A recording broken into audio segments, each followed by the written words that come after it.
अनंत किया उपकार, लोचन अनंत उघाड़िया, अनंत दिखावन हार।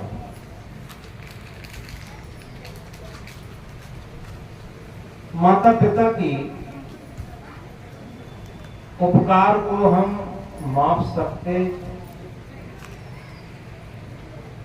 और संसार के जितने रिश्ते नाते हैं उनके उपकार को मापा जा सकता, नापा जा सकता, तौला जा सकता, बताया जा सकता। लेकिन सदगुरु की महिमा को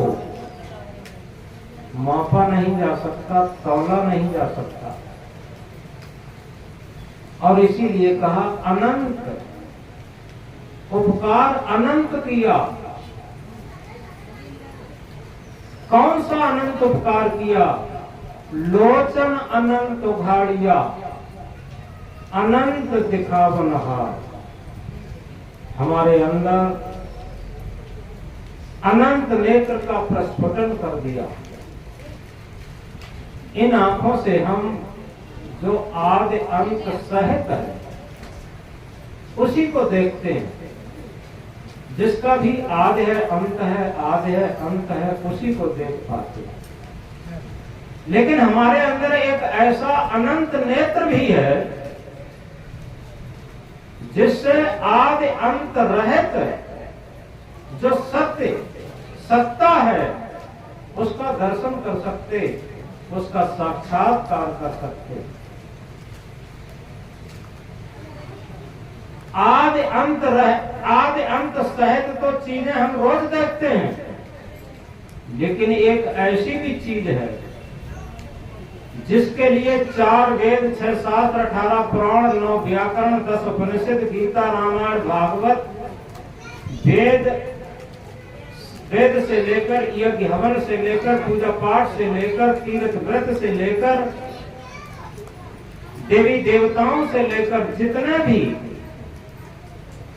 ये धार्मिक पूजाओं की पद्धति, मत मजहब की पद्धति आखिर किसके लिए बनाई है?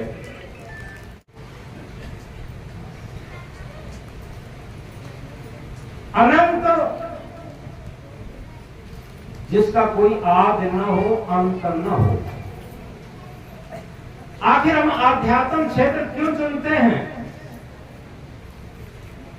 आदि अंत सहित की चीजें तो रोज देखते हैं, वैसे भी देखते हैं। आखिर गुरु की आवश्यकता क्यों है? हमारे सदगुरु एक ऐसा साक्षात्कार कराते हैं, एक ऐसा दर्शन कराते हैं जो आदि अंत रहित हो, जिसका कभी आदि न हुआ हो, न जिसका कभी अंत होता हो। उसी को तो सत्य दर्शन कहते हैं, सत्य का साक्षात्कार कहते हैं। तो अनंत किया उपकार, लोचन अनंत उघाड़िया, अनंत दिखावन हार। और वो अनंत का दर्शन, अनंत का साक्षात्कार अनंत नेत्र से ही हो सकता है। हमारे अंदर जिसे थर्ड आई भी कहते हैं, तीसरा नेत्र भी कहते हैं, जिसे ज्ञान नेत्र भी कहते हैं, जिसे अंग्रेजी में सेल्फ नॉलेज भी कहते हैं। कबीर साहब ने अपनी भाषा में उसे आत्मज्ञान भी कहा। आत्मज्ञान बिना नर भटके कोई मथुरा कोई काशी। पानी में मीन प्यासी, मोय सुन सुन आवे हासी। आत्मज्ञान के बिना ही सारी दुनिया अंधविश्वास, अवैज्ञानिक मान्यताएं, रूढ़ियां, पाखंड इनमें भटक रहे। और जिस क्षण हमारे सच्चे सदगुरु, आत्मज्ञानी सदगुरु हमें आत्मज्ञान का बोध दे देते हैं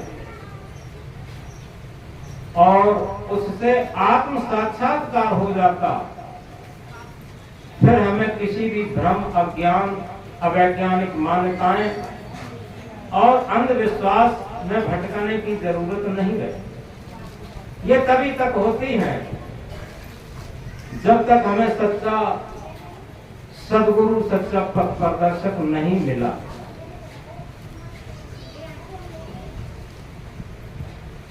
तो इस बात को गहराई से समझें। यह गुरु पूर्णिमा पर्व बहुत महान पर्व है, लेकिन इसे हम केवल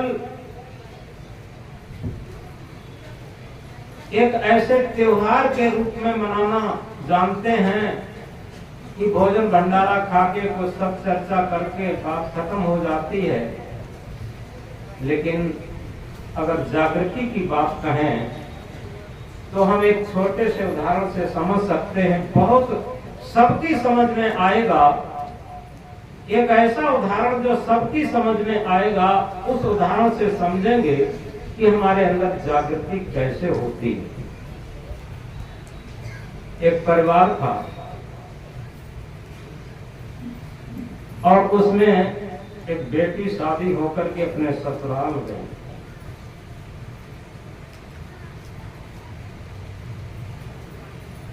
एक परिवार में एक बेटी शादी होकर के अपने ससुराल गई।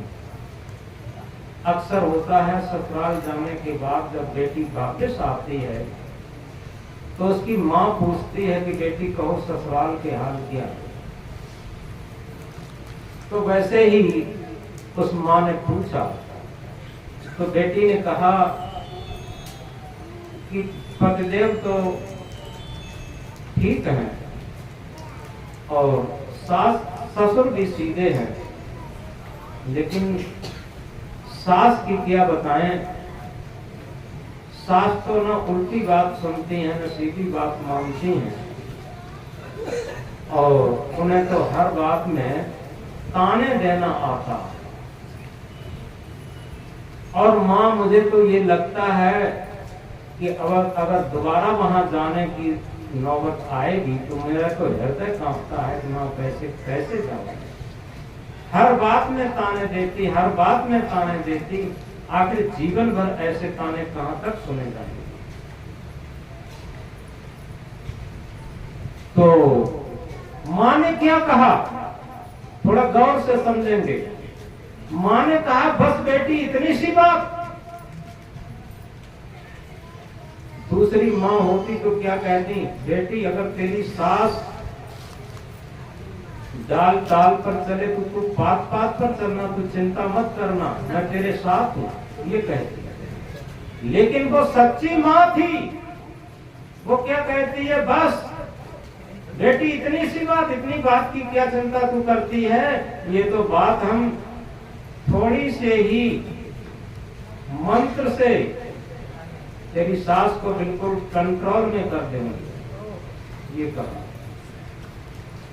अब हुआ ये कि थोड़े ही दिन में उसके पतिदेव उसे बुलाने के लिए आ जाते हैं और बेटी कहती है कि माँ वो मंत्र मुझे बताओ जिससे कि मेरी सासू माँ किसी तरीके से ऐसी सामंजस्य में आ जाए कि रोज रोज मुझे ताने न दें। माँ ने कहा बेटी सामंजस्य की बात करती है, वो सास तेरी इतनी कंट्रोल हो जाएंगी, तू कहेगी वही करेंगी।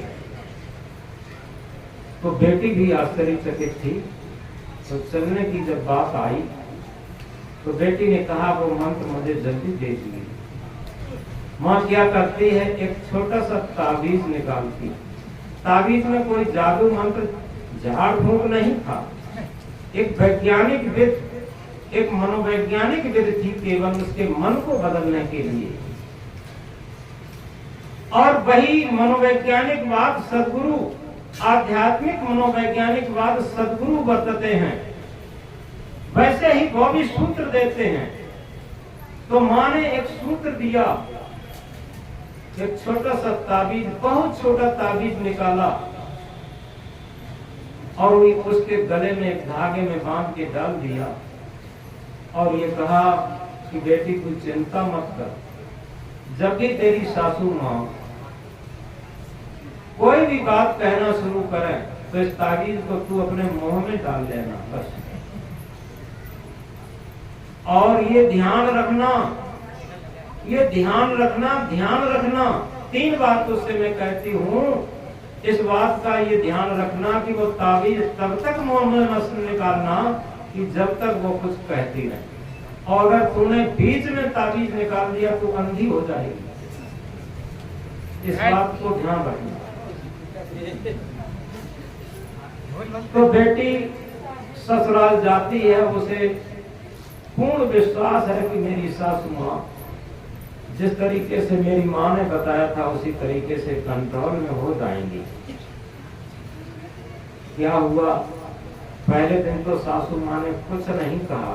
दूसरे दिन जो मायके से कुछ पला पूरी, गुना पूरी, पता नहीं क्या क्या बांधा जाता वो खाया था, उसके पीछे दान दहेज के पीछे पता नहीं क्या क्या बहुत कहने लगी।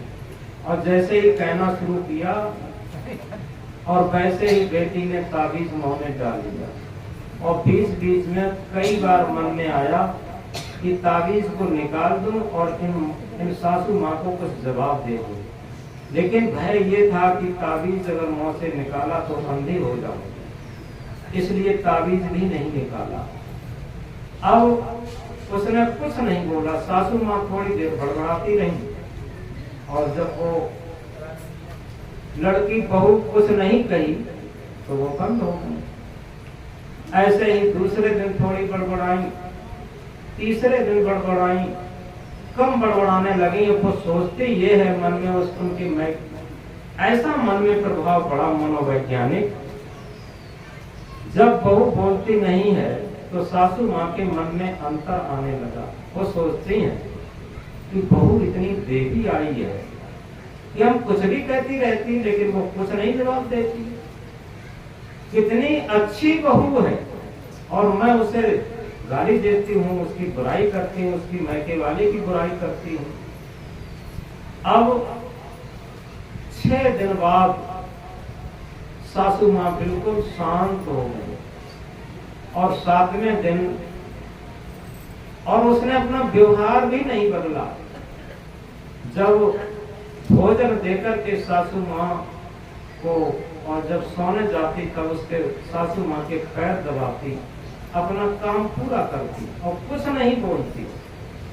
तो 7वें दिन उसके मन का इतना परिवर्तन हो गया कि सासू माँ ने चाबी निकाली बक्से की, मालिकी की, और बहू को पकड़ा दी और उसे दोनों बाहों में भरकर छाती से चिपका लिया। तू मेरी बहू नहीं, तू मेरी बेटी है, और ले आज से तू सारा काम संभाल। मुझे क्या करना है, मुझे 2 रोटी चाहिए और अपना भजन भक्ति में लगना है, मुझे क्या करना है। तू इतने मेरे घर में देवी सी बहू आई। 7 दिन में बिल्कुल बदल गई। अब जब 7 दिन में बदल गई तो लड़की अंदर से गदगद कि मेरी माँ ने कितना अच्छा मंत्र दिया कि 7 दिन में मेरी माँ इतनी बदल गई कि 7 दिन में इतनी जल्दी किसी को मालिकी नहीं मिलती है, और मुझे मालिकी मिल गई, चाबी का गुच्छा मिल गया और मेरी माँ बिल्कुल सरल और सीधी हो गई। अब ये तो मेरी मायके वाली जो ओरिजिनल माँ है उससे भी सासू माँ अच्छी हो गई। ये क्या हुआ, ये उसके अंदर गुरुत्व जग गया। इस बात को बहुत गहराई से समझें, क्योंकि जो मां ने निर्देशन दिया था, इसमें सबसे बड़ी बात क्या है, जो मां ने निर्देशन दिया था उस बेटी ने एक सत्य प्रतिज्ञ होकर के माना, अटल होकर के माना। उसमें कतई तर्क की गुंजाइश नहीं थी, नकारात्मक विचार की गुंजाइश नहीं थी, हृदय से उसे माना।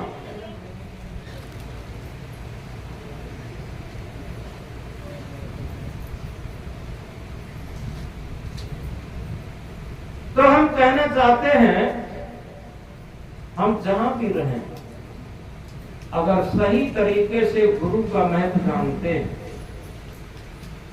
लोग राम को मानते हैं लेकिन राम की बात नहीं मानते। लोग कृष्ण को मानते हैं, कृष्ण की बात नहीं मानते।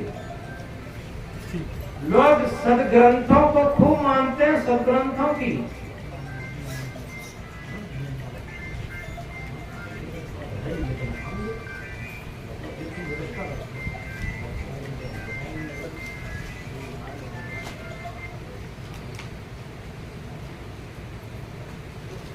क्योंकि व्यवस्था ये नहीं है। देखो, हमें दूसरे का तो अंधविश्वास दिखाता है, हम गुरु के चरण को पूजते हैं, लेकिन क्या हम आचरण को ही पूजना जानते हैं? केवल चरण पूजने से ही सब कुछ नहीं होगा। चरण का मतलब होता है आचरण। जब हम आचरण का अनुशीलन करेंगे, आचरण को पूजेंगे, आचरण को अपने जीवन में उतारने का प्रयास करेंगे, तो सच बात यह है कि हमारे अंदर गुरुत्व जागृत हो जाएगा। गुरु हमारे अंदर से बोलने लगेंगे।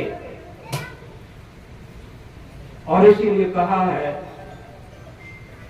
हमने चाहा ही नहीं, हमने चाहा ही नहीं, हालात बदल सकते थे। हमने चाहा ही नहीं, हालात बदल सकते थे। मेरी आंखों के आंसू तेरी आंखों से निकल सकते थे। सदगुरु कहते हैं कि तुमने चाहा ही नहीं, हालात बदल सकते थे। मेरी आंखों के आंसू तेरी आंखों से निकल सकते थे।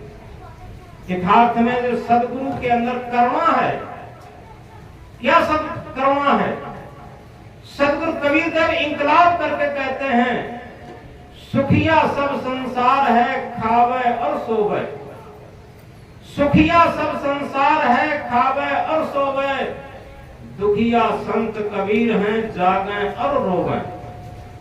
ये जागना और रोना क्या है? सच्ची कर्मा है। इस संसार के लिए जो कर्मा किया है वो जागता है और रोता है, क्योंकि स्वयं जो प्रज्वलित दीपक होगा वही जागता है, और जागता है उसे रुलाई आती है। रुलाई इस बात की आती है कि लोग सत्य को समझना नहीं चाहते, धर्म पर चलना नहीं चाहते, आचरण को छूना नहीं चाहते, अपने जीवन में नैतिक सुधार लाना नहीं चाहते।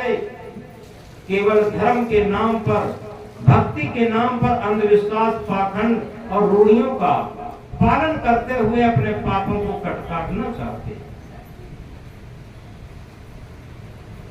इन अवैज्ञानिक मान्यताओं में फंस करके हमारा जीवन तो बर्बाद होता ही है, और गुरुत्व भी हमारे अंदर नहीं जाग पाता। तो इसलिए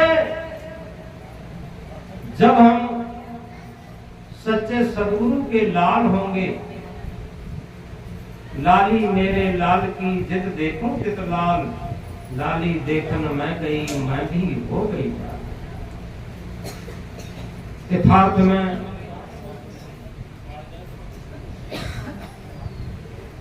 अगर सही तरीके से हम इस बात को समझेंगे तो ज्ञान रटने का नहीं होता। सदगुरु कबीर साहब इंकलाब करके कहते हैं, पोथी पढ़ पढ़ जगमुआ पंडित भयान कोए, ढाई आखर प्रेम का पढ़े तो पंडित हो गए। हमें केवल ढाई आखर ही पढ़ना है, बस। बहुत पढ़ने की जरूरत नहीं है। अगर हमने ढाई आखर पढ़ लिया, ढाई आखर क्या है? सत्य। और सत्य को पढ़ना क्या है कि सत्य के तल पर, आत्मा के तल। बोलो सदगुरु देव की, बोलो सदगुरु देव की। अपने आत्मा के तल पर व्यवहार करना, अपने आत्मा के तल पर अपने जीवन को बनाना। जीवन भर हम संसार को बनाते रहे, परिवार को बनाते रहे, घर मकान को बनाते रहे, फैक्ट्री कारखाना बनाते रहे, या कभी जीवन को बनाना भी हमने सीखा? घर मकान दुकान फैक्ट्री कारखाना घोड़ा गाड़ी वाहन इनकी सबकी उन्नत करते रहे, क्या हमने जीवन की भी उन्नत करना सीखी? अगर हमने जीवन की उन्नत करना नहीं सीखी तो निश्चित है हम सदगुरु के कैसे लाल। सदगुरु केवल और केवल जीवन की उन्नत कराना सिखाते। और जब जीवन की उन्नत हो जाती है तो जो कबीर साहब ने कहा, आत्मज्ञान बिना नर भटके, कोई मथुरा कोई काशी, पानी में मीन प्यासी, मोह सुन सुन आवे आसी। आत्मज्ञान के बिना ही सारा संसार भटक रहा है।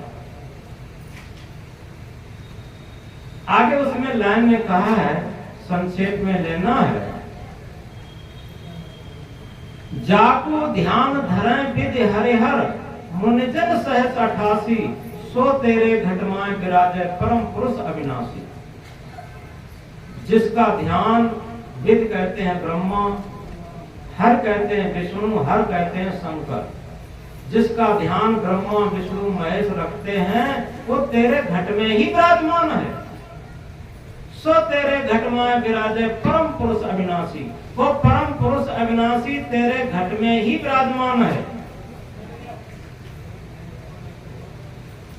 तो बताया है हाजिर का दूर बतावे, दूर की बात निराशी।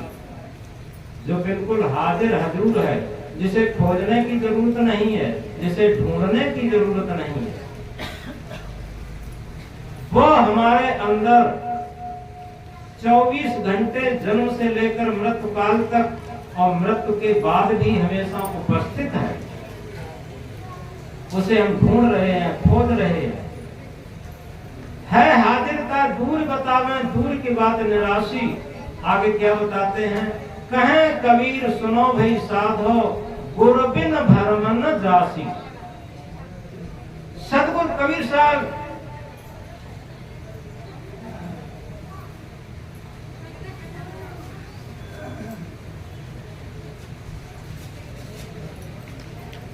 इनकलाब करके कहते हैं, क्या कहते हैं, कहें कबीर सुनो भई साधो, गुरु बिन भरम न जासी।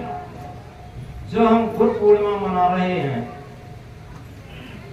उन्होंने अंतिम बात कह दी कि ये भेद जो हमारे अंदर हमेशा उपस्थित है और कहीं ऊपर की हाथ उठा रहे हैं, कहीं नीचे की तरफ हाथ उठा रहे हैं, कहीं बाहर की तरफ खोज रहे हैं, ये सब भ्रम है। और ये भ्रम तभी जा सकता है, कहें कबीर सुनो भई साधो, गुरु बिन भरम न जासी। गुरु के बिना, सदगुरु के बिना ये भ्रम मिट नहीं सकता। केवल और केवल सदगुरु ही ऐसी महान शक्ति है, ऐसी महान साधना की परिपक्व अवस्था है, ऐसी महान आध्यात्मिक वैज्ञानिक अवस्था है, ऐसी चरम चोटी की अवस्था है जो स्वयं प्रयोग में उतर करके साधकों को और भक्तों को अपने हृदय का प्रसाद दे करके और उन्हें उस स्थिति का भान, बोध और जागृति करा देता। तो इसलिए वही गुरु पूर्णिमा पर्व हम लोग आज मना रहे हैं। और हम लोग ही नहीं मना रहे, पूरा भारतवर्ष और संसार के कई देश मना रहे। तो हम कह रहे थे, सदगुरु की महिमा अनंत, अनंत किया उपकार, लोचन अनंत उघाड़िया, अनंत दिखावन आभार। यथार्थ में सदगुरु की महिमा बहुत अनंत है, उसे हम माप नहीं सकते, कह नहीं सकते। कबीर साहब ने इस तरीके से कहा, सब धरती कागज करूं, सब धरती कागज करूं, लेखन सब बन राय, सात समुद्र की मस करूं, गुरुगुण लिखा न जाए। हम सदगुरु की महिमा को, सदगुरु के गुण को, उपकार को लिख भी नहीं सकते, कह भी नहीं सकते, कहा भी नहीं जा सकता। और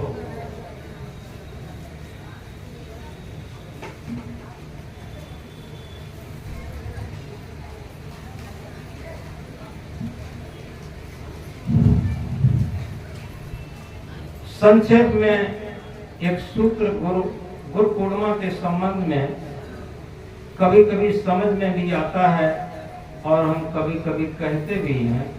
जैसे सूर्य के प्रकाश से चंद्रमा प्रकाशित है। चंद्रमा में स्वयं प्रकाश नहीं है। सूर्य का प्रकाश जितने अंश में पड़ता है, चंद्रमा उसी उतने ही अंश में चमकता है। और जिस दिन पूरे चंद्रमा पर सूर्य का प्रकाश पड़ता है, उसी दिन पूर्णमासी होती है।